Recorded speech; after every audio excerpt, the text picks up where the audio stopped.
The morning mist clung to the Afghan mountains like a shroud, masking the movements of the 8-man Delta Force team as they advanced through the rocky terrain.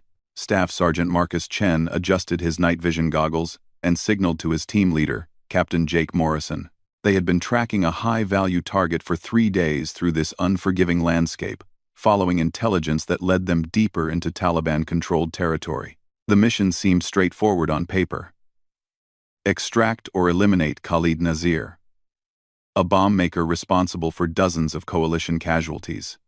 But nothing in Afghanistan was ever straightforward, and Marcus had learned to trust his instincts more than briefing documents. Something felt wrong about this operation from the moment they inserted via helicopter into the remote valley. Captain Morrison held up his fist, bringing the patrol to an immediate halt. Through his scope, he could see the target compound nestled against a cliff face, exactly where intelligence had indicated. The building looked abandoned, but thermal imaging revealed heat signatures inside. 3 guards patrolled the perimeter with casual confidence, unaware that death was studying them from 1,000 meters away. Sergeant Tommy Rodriguez, the team's communications specialist, whispered into his radio headset. "Base, this is Razor 1. We have eyes on the target location, confirming multiple hostiles present." The response crackled back almost immediately, authorizing them to proceed with the mission. The team split into 2 fire teams as planned. Morrison would lead the assault team through the front, while Marcus took his group around to secure the back exit. It was a standard breach and clear operation, the kind they had executed dozens of times in training and real combat situations. As Marcus positioned his men behind a cluster of boulders, he noticed movement in the tree line above the compound. A glint of metal caught the fading sunlight for just a moment, before disappearing. He raised his hand to signal Morrison, but the captain was already moving his team into position for the assault. The first shot came without warning. Private First Class Danny Sullivan, Morrison's point man, dropped instantly. The crack of the rifle echoed off the mountains, followed immediately by confused shouts from the team. Morrison dove for cover behind a rocky outcrop, his mind racing to process what had just happened. "Contact! We have sniper fire from an elevated position!" Morrison barked into his radio while scanning the tree line desperately. His thermal scope showed nothing but empty forest. Whoever was shooting at them knew exactly how to stay hidden from their equipment. Marcus felt his blood run cold as another shot rang out. Corporal Mike Stevens, positioned 20 meters to his right, let out a sharp cry and clutched his shoulder. The bullet had found the small gap in his body armor with surgical precision. This wasn't random fire from untrained militants. They were dealing with a professional marksman. "Where the hell is he firing from?" Sergeant First Class Tony Baker demanded through gritted teeth, pressing himself flat against the ground. The team's designated marksman swept his scope across the tree line methodically, searching for any sign of the hidden shooter. The psychological impact was immediate and devastating. Delta Force operators were accustomed to being the hunters, not the hunted. They were the elite soldiers who appeared from nowhere to eliminate high-value targets before melting back into the shadows. Now they found themselves pinned down by an enemy they couldn't see or locate. Morrison tried to regroup his scattered team through radio communication. "All teams, withdraw to Rally Point Alpha. We need to reassess the situation and call in air support." But as soon as anyone moved from cover, another perfectly placed shot would force them back down. The sniper's patience was unnerving. Minutes stretched into an hour with no further shots, creating a tense standoff. The Delta operators remained frozen in their positions, afraid to expose themselves to what was clearly a highly skilled marksman. Every shadow in the tree line became a potential threat. Every rustle of wind through the branches, a possible sign of movement. Marcus studied the angles and distances, trying to calculate the shooter's position based on the trajectory of the shots. The bullets were coming from multiple directions, which seemed impossible unless there were several snipers working in coordination. But the timing and precision suggested a single shooter who was somehow changing positions without being detected. As darkness began to fall, Morrison made the difficult decision to call for extraction. The mission was compromised, and 2 of his men needed medical attention. But as he reached for his radio to contact the helicopter support, another shot echoed through the valley. This time, The bullet struck the radio itself, destroying their primary means of communication with devastating accuracy. The message was clear. Whoever was hunting them wanted the Delta Force team to remain in the mountains overnight. Marcus felt a chill that had nothing to do with the dropping temperature. They were being toyed with by someone who possessed skills that matched or exceeded their own training. Rodriguez managed to establish contact using his backup communications equipment, but the extraction helicopter was hours away. The team would have to survive the night while being stalked by a ghost who seemed to anticipate their every move. As the last light faded from the sky, Marcus couldn't shake the feeling that their hunter was just getting started. The real test would come in the darkness, when their technological advantages would be minimized, and the conflict would become a pure battle of wills and survival skills. The mountain silence was broken only by the distant howl of wind through the peaks. But Marcus knew their invisible enemy was still out there, watching and waiting for the perfect moment to strike again.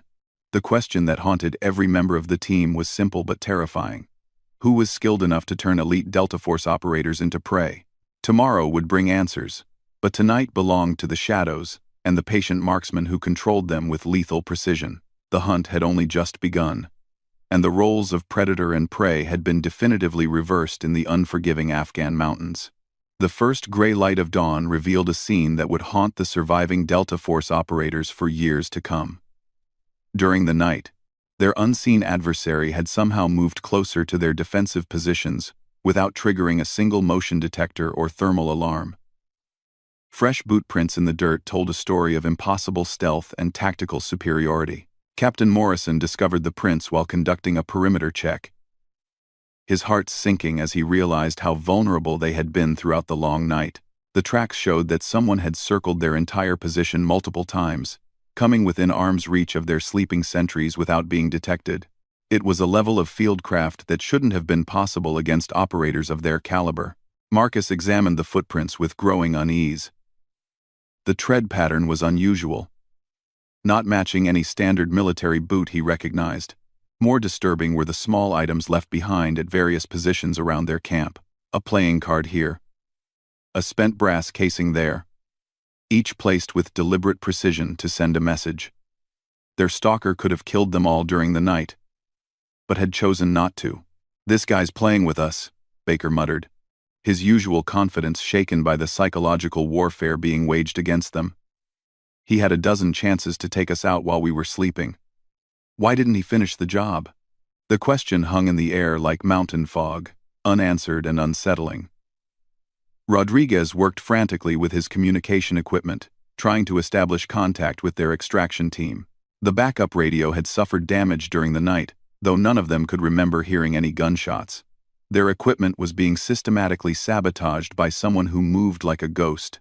Morrison gathered his remaining effective personnel for a tactical assessment. Sullivan was dead. Stevens was wounded but functional, and the rest of the team was rattled by an enemy they couldn't identify or locate. Standard Delta Force protocols seemed inadequate against an adversary who operated by completely different rules. The breakthrough came when Marcus noticed something odd about the spent casing left near his position. Under magnification, he could see markings that identified it as ammunition from a specific rifle system used by American Special Operations Forces. The implications sent a chill through the entire team. "Either someone's using stolen equipment," Marcus said quietly, "or we're dealing with one of our own people." The possibility that a rogue American operator was hunting them added a new dimension of complexity to their situation. It would explain the intimate knowledge of their tactics and the surgical precision of the attacks. Their speculation was interrupted by the distant sound of rotor blades.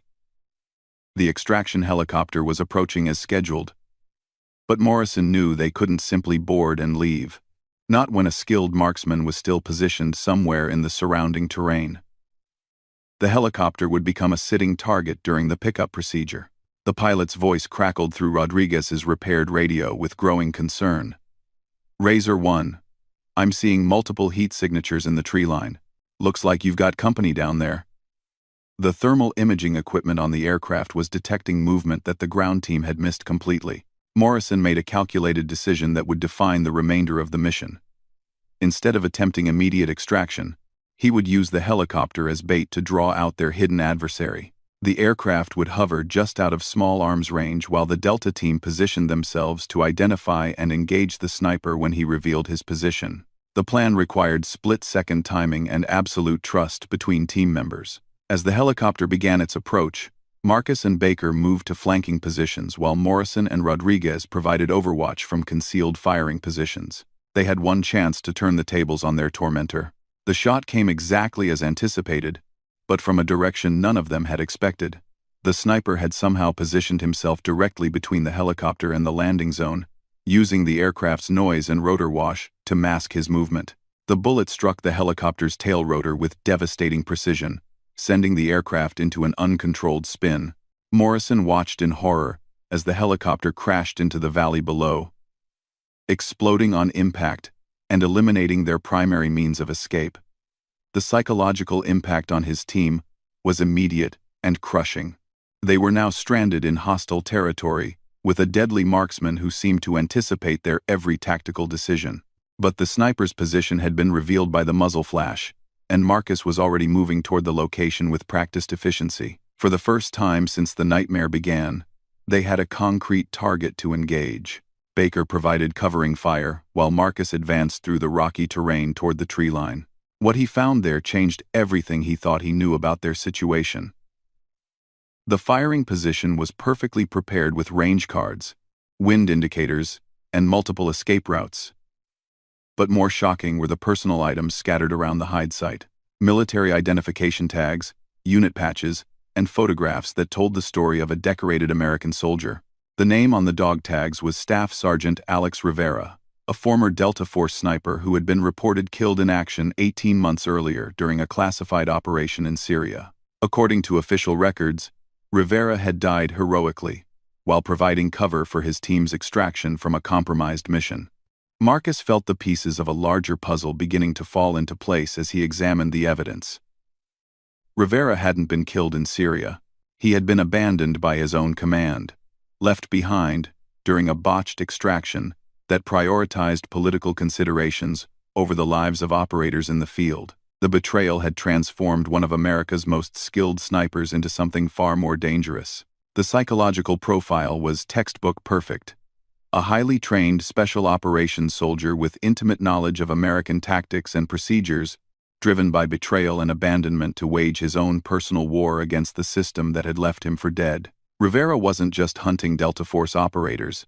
He was sending a message to the entire special operations community. As Marcus radioed his discovery to Morrison, another shot rang out from a completely different position. Rivera had never stopped moving, using the time they spent examining his hide site to relocate and regain tactical advantage. The game was far from over, and now they knew exactly who they were dealing with. The revelation that their tormentor was a former brother-in-arms added layers of complexity to an already impossible situation. Rivera knew their training, their psychology, and their operational procedures, because he had been one of them. He understood how Delta Force operators thought and reacted under pressure, because he had lived that life for years. Morrison's voice crackled through the radio with new determination. All teams. We now know who we're dealing with. Alex Rivera is alive and hostile. He's using our own training against us, but that also means we can predict his moves. Time to turn this into a fair fight. The knowledge that they faced Alex Rivera changed the entire dynamic of the confrontation. Morrison quickly briefed his team on everything he remembered about the supposedly dead sniper. Rivera had been legendary even among Delta Force operators for his patience, precision, and ability to remain undetected for days in hostile territory. But he had also been known for his strict adherence to rules of engagement and protection of civilian lives. Marcus used this psychological insight to develop a new strategy. Rivera wasn't simply trying to kill them. He was making a statement about abandonment and betrayal. The fact that he could have eliminated the entire team during the night but chose not to, proved he was operating under some twisted code of honor. They could use his predictable behavior patterns against him. The plan required dangerous psychological manipulation. Morrison would expose himself as bait, while Marcus and Baker moved to triangulate Rivera's position. They were gambling that Rivera's need to prove his superiority would overcome his tactical caution when presented with a high-value target. Rodriguez established communication with their command base. reporting the discovery of Rivera's survival and current hostile status. The response was immediate and chilling. Official orders came through encrypted channels, directing the team to eliminate Rivera at all costs and ensure no evidence of his survival reached the media or congressional oversight committees. The political implications were staggering. If word leaked that a decorated special operations soldier had been abandoned to die and subsequently turned against his former unit, it would trigger investigations that could expose classified programs and end military careers at the highest levels. Rivera had become more than just a tactical problem. He was a threat to national security policy, but Morrison found himself questioning those orders as he studied Rivera's psychological profile. The man had been left for dead by the same command structure now demanding his elimination. Perhaps Rivera deserved the chance to tell his story, even if it meant court-martial proceedings for everyone involved in the original abandonment. The moral complexity of the situation weighed heavily on Marcus as he moved through the tree line toward Rivera's suspected position. They were being ordered to cover up their own command's failure by killing a soldier who had every right to feel betrayed by the system he had served faithfully for years. The confrontation came sooner than expected.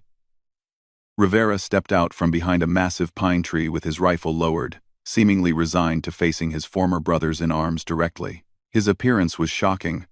The once pristine Delta operator now looked like a wild mountain man, with long hair, a full beard, and clothes that had been patched and repaired countless times. "Marcus," Rivera said quietly, his voice carrying across the mountain clearing with unexpected warmth. "I was hoping they'd send you. You always were the most honest operator in the unit." His words revealed intimate knowledge of team dynamics that only a former insider could possess. Marcus kept his weapon trained on Rivera while studying the man's demeanor for signs of imminent threat. Rivera seemed calm, almost relieved that the psychological warfare phase of their encounter was finally over. But his hands remained close to his sidearm, and his positioning provided multiple escape routes if the conversation went badly. "Alex, what happened in Syria?" Marcus asked, genuinely curious about the events that had led to this impossible situation. "The official reports said you were killed during the extraction. How did you survive?" Rivera's laugh was bitter and filled with 18 months of accumulated anger. "Killed in action? Is that what they told you?" "I was providing overwatch from a rooftop when the extraction helicopter left without me. Watched it fly away while I was still calling for pickup on the radio. Command decided my position was too hot and wrote me off as acceptable losses." The story that emerged was one of bureaucratic callousness and political calculation. Rivera had been positioned to provide sniper support during a high-risk mission to eliminate a terrorist cell leader in downtown Damascus. When Syrian government forces surrounded the building, the extraction helicopter had been ordered to abort the pickup rather than risk an international incident. Rivera had spent 3 days fighting his way out of the city while being hunted by Syrian intelligence services. He had eventually escaped into the countryside, but by then, he had been officially declared dead, and his position filled by another operator. Attempts to contact his unit through unofficial channels had been ignored or actively suppressed. "For 18 months, I've been living in these mountains," Rivera continued, gesturing toward the peaks around them. "Learning how the local tribes survive, perfecting skills that our training never taught us. Waiting for the chance to show Delta Force what abandonment really means." Morrison's voice crackled through Marcus's earpiece with urgent instructions. "Take the shot. That's a direct order from command. We can't let him leave this mountain alive." But Marcus found himself hesitating, torn between loyalty to orders and sympathy for a fellow soldier who had been wronged by their own system. The standoff stretched into long minutes as both men weighed their options. Rivera clearly had no intention of surrendering to face a military tribunal that would likely cover up his abandonment. Marcus couldn't bring himself to execute a man whose only crime was surviving when his command had written him off as expendable. The solution came from an unexpected source. Baker's voice came through the radio with news that changed everything. "I've got 2 helicopters approaching from the south. Looks like a full extraction team with medical support." Command had apparently decided that the situation required more resources than a single, compromised Delta team could provide. Rivera heard the approaching aircraft and smiled with grim satisfaction. "They're coming to clean up their mess," he said, shouldering his rifle and preparing to move toward the tree line. "But I'm not done telling my story yet. There are journalists in Kabul who would love to hear about how Delta Force treats its own people." Marcus made a split-second decision that would define the rest of his military career. Instead of stopping Rivera's escape, he deliberately aimed his shots wide as the rogue sniper disappeared into the forest. The official after-action report would state that Rivera had been eliminated during the engagement, but no body would ever be recovered from the remote mountain terrain. Months later, investigative journalists would publish detailed accounts of abandoned special operations personnel and the psychological toll of classified missions.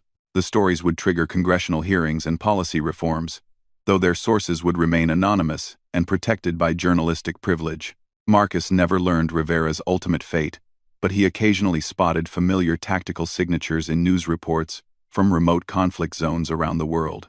An impossibly precise shot that eliminated a war criminal here, a terrorist leader found dead under mysterious circumstances there. Perhaps Rivera had found a new purpose in his exile, becoming a ghost who protected innocent people when official channels failed. The mission officially ended with a successful extraction and the elimination of a rogue operator who had threatened operational security. But for Marcus and the surviving members of his team, it raised questions about loyalty, abandonment, and the true cost of keeping national secrets that would haunt them long after their military service ended. Sometimes, the most dangerous enemy is the one who once stood beside you, sharing the same oath and carrying the same flag. Rivera had reminded them that even elite soldiers are human beings who deserve better than being written off as acceptable losses in the endless calculations of political warfare.